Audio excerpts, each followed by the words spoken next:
Is hip hop becoming minstrelsy? That's the comments that I keep seeing. I keep seeing a conversation about this, and every type of platform, Twitter, Instagram, TikTok, everything, bro. I even made a video where I was talking about Sexy Red and how I like her music and things like that. And someone was like, "She is minstrelsy. She is hip hop minstrelsy." And the more I keep seeing this, the more I'm like, y'all don't know what minstrelsy is, bro. Like y'all don't really grasp it like that. And I'm not saying that in like a disrespectful way or condescending way. I think minstrelsy is very nuanced, very complicated. But I think there is like a lot of misnotions about what it was and exactly how bad it was. You know what I'm saying? Because it was bad. It was really, really bad. So I want to get into this video talking about, is hip hop minstrelsy? That's the question. First, I want to explain kind of what minstrelsy is if you don't know what it is. I'll pull up you'll see some pictures here. But basically, minstrelsy was during slavery, post-slavery. White people would dress up in blackface and they go do performances, and there'd be songs involved. But the main premise around the minstrelsy was to make fun of black people and the stereotypes and basically every bad racist thing you could think of, they were doing in these minstrelsy shows, like being lazy or like not wanting a job or being dumb, ignorant, obnoxious. Like those types of things were all shown in minstrelsy, performed by white people, portrayed as black people. Very complicated, a lot going on. Near the end of minstrelsy, I think around like the early 1900s, black people ended up doing minstrelsy, and it was kind of this weird dynamic of like, well, these white people are profiting off of it, so I might as well be too. So they would do these racist stereotypes as black people, and this kind of like weird, I don't even know if they themselves were racist, but they saw that they could profit off of being racist towards their own people. It was like internalized racism for profit. It was very odd. I'll have pictures up, but it was very, very odd. So that is the context of minstrelsy, and you'll see the pictures. Maybe I'll put a video in here, something like that, but you'll see kind of what that was. Now, what does this have to do with hip-hop, have to do with rap?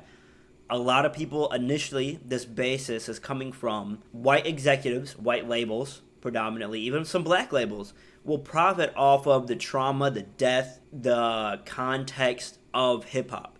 So let's say, for example, you have this rapper, we'll call him John. John makes music about black people killing each other. This white executive is like, we can profit off of this, and gives John money to keep making music about killing black people. Even if John isn't doing that anymore or didn't do it initially, they keep funneling John money, and he keeps portraying black people dying, these negative lights, these stereotypes, and the white exec is profiting off of it, right? I think that I can understand why you would be like, oh, this is minstrelsy. This is a white person profiting off of stereotypes and bad attributes of black people. But I think where I see a disconnect is, one, a lot of these rappers are simply rapping about their actual experiences, like their genuine experiences. Like when you hear about Lil Durk, he grew up in a very bad area. A lot of his friends have died, even G Herbo, like things like that, have died, or they've been put in these bad scenarios, and they're simply rapping about them. That is not what minstrelsy was. Minstrelsy was like these stereotypes, right? This isn't a stereotype. Lil Durk is talking about a stereotype. This is what actually happened in his life.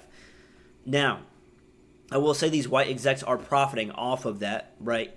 They are funneling money to make more money off of this trauma, off this death, and I think that's a very bad thing.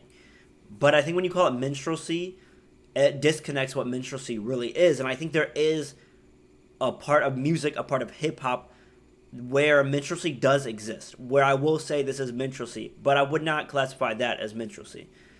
And I made a TikTok video about this, about Sexy Red specifically, and my question for Sexy Red specifically, because she makes music about like twerking, having sex, getting with a whole bunch of people, which is totally fine. I think that's totally cool. But she makes music for parties, strip clubs, like that is her vibe. She's not even talking about like killing people or anything like that.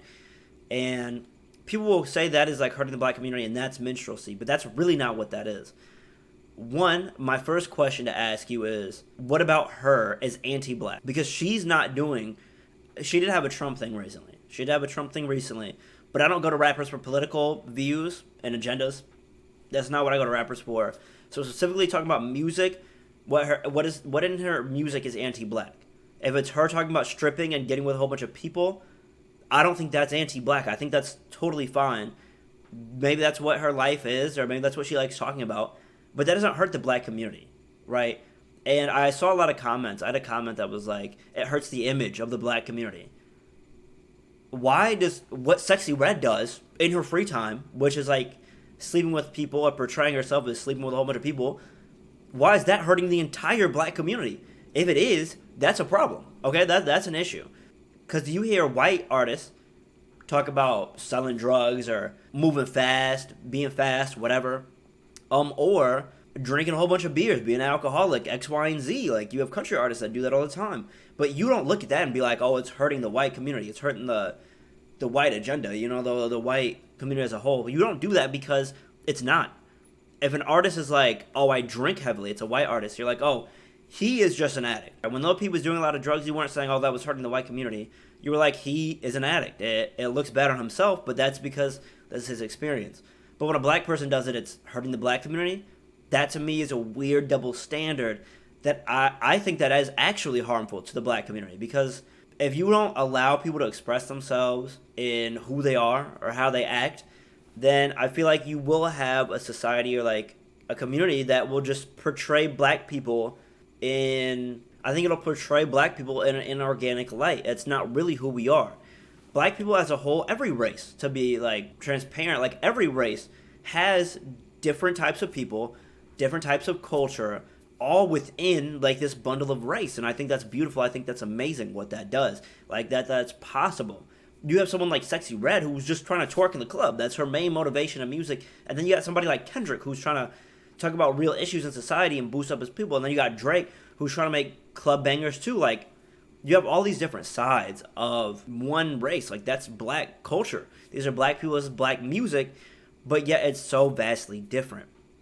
And I think when people are like, it's hurting the black image, they think that the black image is to like be submissive and not be expressive and talk proper and wear a suit and all these other things. Like, no, bro, like, what is actually the image of black people is that it's everything. Black is everything. Black is like whatever it is, whatever happening to you in the moment, that is your black experience. That is that person's black experience. That's that person's Mexican experience. This is Mexican experience. Is like whatever it is, like that's just what's happening. And to me, I think that's why, like, going back to the main point of this video is that minstrelsy was something that was hurting the black community. That was something that was extorting the black community. I think there's other ways to extort the black community. I think white labels do that, but it's not profiting off of like those stereotypes. You know what I'm saying? It's white execs are profiting off of black trauma. That is not minstrelsy to me. At least from what I've seen of minstrelsy, what I know about minstrelsy, from the class that I've taken, like that's not what minstrelsy was. However, I do think there is something in hip hop that is really, really close to minstrelsy. And we're going to start seeing this so much more, and we're already kind of seeing it now. And it's so weird. It's so odd. It's so odd. It makes me cringe a little bit. But if you saw about a year ago, I think, probably about like a year ago, Capitol Records dropped an AI. And this AI, it was like an AI rapper. It was an AI rapper who had songs out. And what they thought they would do is have AI animations. They thought everything that they would do would be AI. And so they had a black rapper. They used his voice. Didn't pay him, by the way, but used his voice and made these songs about these topics that were what they thought what rap was. And it was stereotypical to like rap music and black rap music specifically. And if that's not bad enough, bro,